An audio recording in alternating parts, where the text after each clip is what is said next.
Muhibbin rahimakumullah. Paman ba'a nafsahu wa amwalahu ila Allah ta'ala awwadahu Allah ajidan bi hadhihi dunya jazaan la'iqan bih thumma zadahu fil akhirah jannatan na'im wan nawara ila wajhihil karim.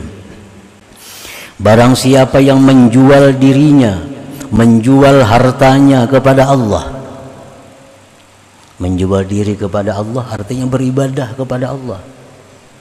Menjual harta kepada Allah artinya bersedekah di jalan Allah. Allah gantikan akan dia segera pada ini dunia akan sebagai gantian yang layak dengannya. Kemudian Allah tambah dia di akhirat surga naim dan lagi memandang kepada zat Allah Al-Karim. Para muhibbin rahimakumullah, kita ingat kisah Nabi Musa. Nabi Musa hendak minta kepada Allah melihat Tuhan. Melihat Tuhan ini bisa, tapi kalau sudah kita berada di surga. Karena dunia ini kadang akan bisa demikian. Nah, suatu hari Nabi Musa ini minta untuk melihat Allah. Maka Allah mengeluarkan cahayanya sebesar kuku. Allah keluarkan cahaya, maka hancurlah itu gunung Tursina. Nah, apalagi Allah itu muncul ke alam dunia, hanya cahaya yang muncul sudah hancur berantakan gunung itu. Nah, jadi balasan-balasan di akhirat, balasan-balasan surga itu kadang akan bisa diberikan Allah selama kita hidup dalam dunia. Tetapi Allah tetap memberi balasan kepada kita bila kita beramal dengan balasan yang sesuai, yang layak, yang kita butuhkan, yang kita perlukan di dalam dunia ini. Para muhibbin rahimakumullah. Anwa'u jazaillah lil 'amilin al-mu'minin al-mukhlisin fi hadhihi dunya allaiki bihim. Macam-macam balasan Allah bagi orang yang beramal, yang beriman, yang mukhlis pada ini dunia yang layak dengannya. Apa-apa balasannya yang diberikan Allah kepada orang yang beramal di dalam dunia ini? Apa rupanya balasan yang layak untuk di dunia ini? Jaza anwa'u jazaillah lil 'amilin al-mu'minin al-mukhlisin. Macam-macam balasan Allah bagi orang yang beramal. Orang yang beramal ini syaratnya orang yang beriman. Yang kedua syaratnya ikhlas. Nah, kalau tidak ada dua itu balasannya kada, baik dunia atau akhirat. Kita beribadah tapi kada didasari iman, kada ada balasannya baik di dunia atau di akhirat. Kita beribadah tapi kada ikhlas, kada ada balasannya baik dunia apalagi akhirat. Kita lihat hadis-hadis Rasulullah, man shama ramadhana imanan wahtisaban. Nah, barang siapa puasa bulan Ramadan hal keadaan dia beriman, hal keadaan dia ikhlas. Nah, ada lagi hadis man qama Ramadan, siapa yang beribadah pada bulan puasa imanan wahtisaba, iman dan ikhlas. Itu kuncinya seluruh amal perbuatan, iman dan ikhlas. Kalau dua itu kada ada, amal kada berarti. Orang munafik mereka beramal, sembahyang berjamaah, bayar zakat. Orang munafik berperang 4 jua, tapi mereka kada ada balasan. Bahkan Allah menyatakan innal munafikin bidarkil asfal min jahannam. Orang munafik itu di dasar yang paling bawah dari jahannam. Maka mereka sembahyang, puasa. Kenapa? Karena mereka sembahyang puasa tanpa didasari iman. Nah, tanpa didasari iman. Mereka hanya ikut sembahyang agar bisa disebut orang sembahyang. Mereka ikut berjuang fisabilillah agar selamat daripada celaan orang. Nah, tanpa didasari iman dan keikhlasan. Jadi balasan ibadah di dunia dan di akhirat itu terkait dengan iman dan ikhlas. Macam-macam balasan Allah yang patut diberikan di dalam dunia ini. Pertama, al-hayatut tayyibah, kehidupan yang baik. Allah berfirman, man amila salihan min zakarin aw untha wa huwa mu'min falanuhyiyannahu hayatan tayyibah. Barang siapa yang beramal saleh, laki-laki atau perempuan, dan dia beriman, kami berikan dia kehidupan yang baik. Nah, kehidupan yang baik itu adalah balasan yang disegerakan Allah di dalam dunia ini kepada orang-orang yang beribadah kepada Allah. Apa kehidupan yang baik itu? Bagaimana kehidupan ini disebut baik? Para ahli tafsir menyatakan 5 hal. Bila 5 hal ini ada pada diri kita, berarti kehidupan kita kehidupan yang baik. Pertama, ar-rizqul halalut tayyib, rezeki yang halal yang baik. Nah, orang yang beramal ibadah dalam dunia akan diberi Allah balasan segera dalam dunia pula. Balasan yang pertama adalah rezeki yang halal yang baik. Rezeki itu halal baik. Sebab ada rezeki yang halal tapi tidak baik. Ada rezeki yang halal tapi tidak baik. Contohnya, orang bekerja pekerjaan yang halal, misal bertani, beternak. Tetapi dalam bertani, beternak, mereka meninggalkan keperduan mereka. Sembahyang kada sempat, beribadah ini kada sempat karena kesibukan dalam pertaniannya dan peternakannya atau perdagangannya. Padahal hasil bertani itu halal, beternak itu halal, berdagang itu halal, tapi tidak baik. Kenapa?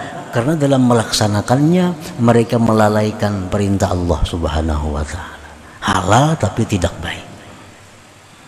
Yang kedua, yang halal tidak baik adalah harta yang baik yang halal, harta halal, dagang contohnya tadi, bertani, beternak.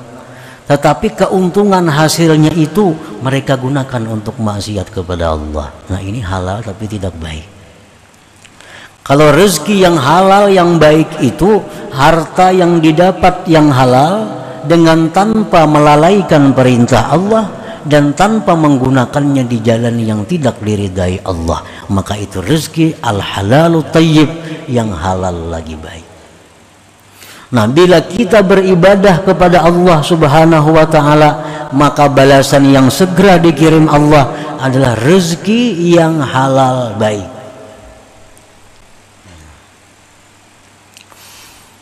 Yang kedua yang termasuk dalam kehidupan baik itu adalah al-qanaah.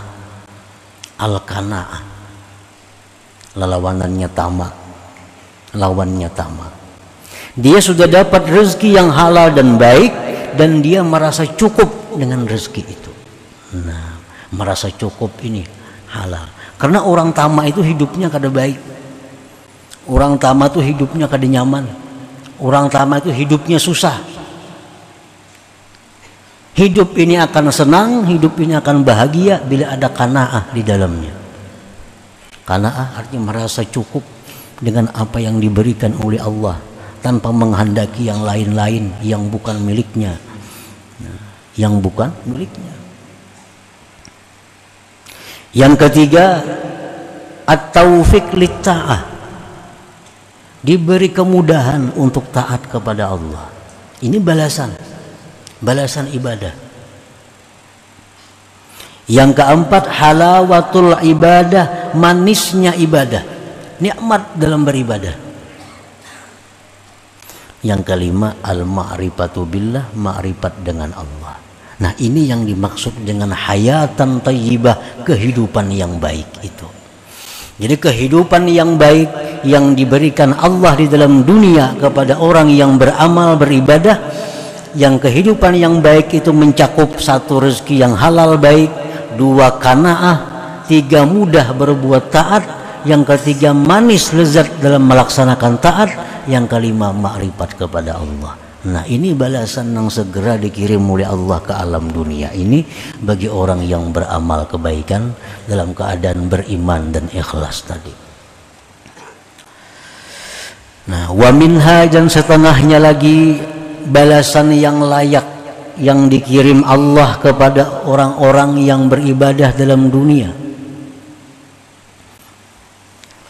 Al-makhraj minasyada'id, keluar. Nah, ada jalan keluar dari setiap kali kesulitan-kesulitan. Orang yang ahli ibadat itu hidupnya tidak akan menemui kesulitan-kesulitan, melainkan ada jalan keluarnya. Nah, ini balasan yang dikirim Allah yang segera kepada orang yang ahli ibadat itu. Hidupnya ada susah, tapi pasti ada jalan keluarnya. Kadada buntu, pasti ada jalan keluar. Allah Subhanahu wa taala berfirman, "Wa may yattaqillaha yaj'al lahu makhraja wa yarzuqhu min haitsu la yahtasib." Siapa yang takwa kepada Allah, artinya menjunjung perintah Allah, menjauhi larangan Allah, Allah jadikan baginya jalan keluar dari setiap kesulitan, dan Allah berikan dia rezeki yang tidak terduga-duga.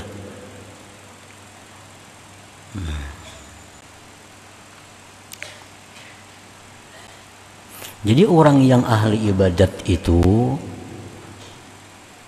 kadang mau susah hidupnya, kadang mau sulit. Setiap sulit ada jalan keluarnya, dan selalu ada rezeki yang datang tanpa terduga-duga, tanpa disangka-sangka.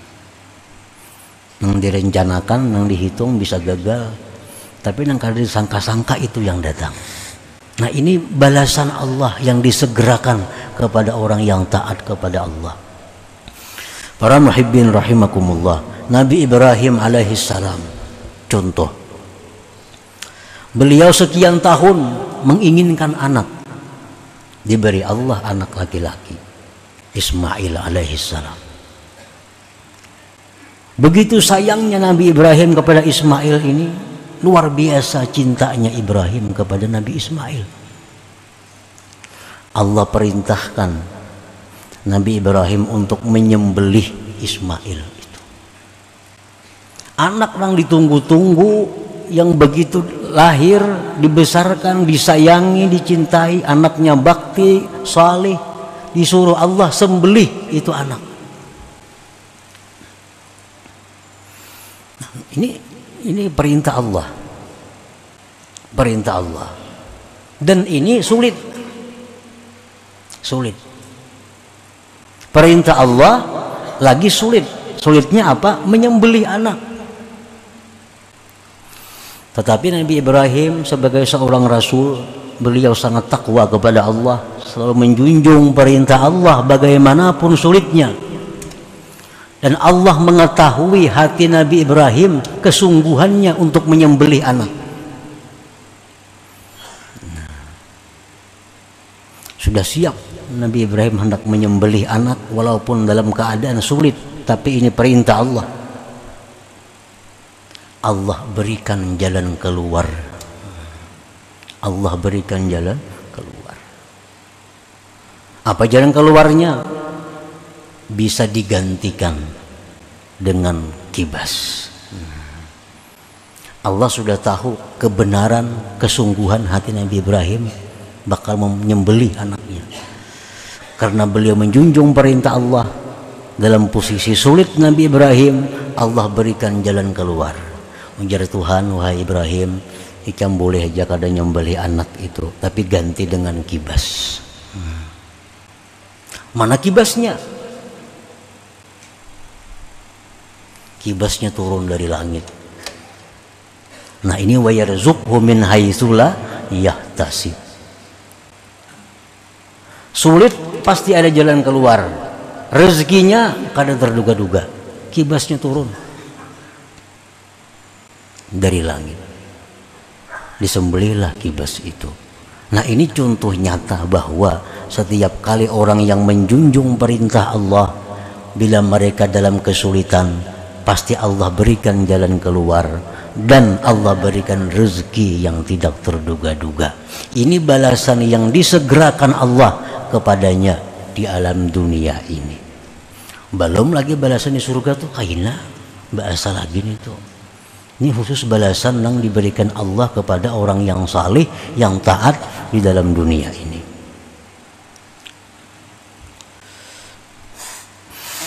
Wa minha, dan setengah lagi balasan yang layak, yang patut, yang bisa diberikan Allah ke alam dunia bagi orang-orang yang taat kepada Allah, al-yusru fil umur, kemudahan dalam segala perkara. Orang yang selalu taat kepada Allah, dia mendapat selalu mudah, mendapat selalu kemudahan dalam hal-hal apapun. Karena dia sulitnya, apapun yang dihadapinya mudah. Karena Allah sudah menjamin ini. Allah akan memberikan kemudahan bila orang itu takwa kepada Allah. Wa may yattaqillah yaj'al lahu min amrihi yusra. Barang siapa yang takwa kepada Allah, Allah jadikan perkara orang itu mudah.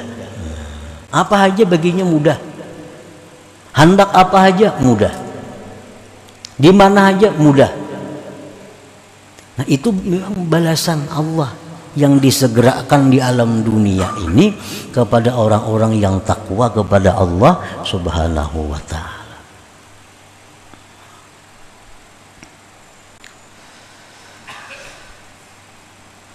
Wa minha, dan setengahnya lagi ghufranuz dzunub, diampuni dosa. Orang yang beramal ibadah kepada Allah dibalas langsung oleh Allah di alam dunia dengan pengampunan dosa. Nah, dengan pengampunan dosa. Ini balasan yang layak yang dikirim Allah ke alam dunia ini. Wa may yattaqillah yukaffir anhu sayyi'atihi. Allah berfirman, barang siapa yang takwa kepada Allah, maka Allah akan hapus dosa-dosanya. Nah, para muhibbin rahimakumullah. Jadi Allah Subhanahu wa ta'ala itu artinya kada mau menyuruh kita bekerja, menyuruh kita beramal, tapi balasannya kena imbah mati aja kada mau itu. Langsung dikirim Allah balasannya di dunia ini juga. Tapi balasan yang layak untuk inya di dalam dunia ini. Bukan balasan dikirim berupa barang-barang surga, kada. Atau dikirim bidadari ke dalam dunia, kada mungkin itu. Kada mungkin.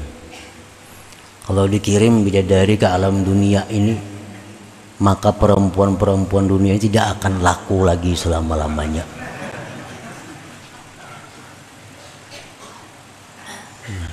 Ada orang-orang aulia yang bermimpi masuk surga, makan makanan surga, makan makanan surga. Begitu bangun guring, beberapa hari melihat makanan dunia selalu muntah. Nah, hanya bermimpi makan makanan surga. Ada aulia-aulia Allah yang dimimpikan Allah masuk surga dan diberi bidadari. Begitu bangun guring, maka dia sangat tidak senang, sangat tidak suka kepada istrinya sendiri. Hanya dalam mimpi melihat bidadari, apalagi dikirim orangnya ke dalam dunia ini. Nah, maka itu kada cucuk, kada layak. Nah, jadi Allah mengirim balasan ibadah itu yang layak, yang patut bagi negeri dunia ini. Pasti dibalas Allah dengan balasan yang kuntan, kada terlambat, kada terhutang. Wa minha, setengahnya lagi itmi'nanul qalbi, ketentraman hati. Firman Allah, ala bizikrillah tatmainnul qulub. Ketahuilah bahwa dengan berzikir kepada Allah itu hati tentram. Nah, kita berzikir la ilaha illallah, la ilaha illallah, itu dibalas oleh Allah. Dibalas Allah dengan apa? Dengan ketentraman hati. Hati jadi tenang, hati jadi nyaman karena berzikir kepada Allah tadi. Andai kata ada orang yang berzikir kepada Allah tapi kadang mau tenang hatinya, mungkin pertama satu, berzikirnya kada dasar iman. Yang kedua, mungkin berzikirnya itu kada ikhlas. Yang ketiga, mungkin hatinya mati. Hatinya mati. Kalau hati orang itu hidup, kalau orang punya hati yang sehat, dia berzikir dengan ikhlas dan iman, pasti ini Al-Quran, pasti Allah berikan ketentraman hati, ketenangan hati bila mana kita berzikir kepada Allah Subhanahu wa Ta'ala. Nah, kita coba di waktu kita marah, di waktu kita sedih, di waktu kita takut, coba kita baca la ilaha illallah, tentram kada hati kita, tentram kada hati kita dengan zikir itu. Bila tentram hati kita, berarti hati kita baik, hati kita sehat. Berarti bila kada tentram hati, berarti hati ini ada masalah. Berarti hati kita sudah kada peka lagi dengan zikir kepada Allah Subhanahu wa Ta'ala. Nah, bila itu segera memperbaiki hati. Bila sudah demikian, kada mampan lagi dengan zikrullah itu. Padahal zikir kepada Allah ini merupakan obat yang paling kuat, obat yang paling dahsyat untuk menenteramkan hati orang-orang yang beriman. Alladzina amanu wa tatma'innu qulubuhum bi dzikrillah. Orang-orang yang beriman itu hati mereka pasti akan tentram dengan berzikir kepada Allah Subhanahu wa Ta'ala. Nah, itu balasan zikir kita. Kita berzikir, Allah langsung balas dengan ketentraman hati. Balasan yang lainnya, imbah mati kena di surga. Nah, kadakawa dikirim sekarang ke alam dunia ini. Nah, para muhibbin rahimakumullah, banyak lagi macam-macamnya balasan yang dikirim Allah ke dalam dunia ini yang patut, yang layak kita terima selama kita hidup di alam dunia ini. Namun contoh-contoh tadi sudah membuktikan bahwa Allah Subhanahu wa Ta'ala kada akan berhutang untuk membalas amal ibadah yang kita tujukan kepada Allah Subhanahu wa Ta'ala.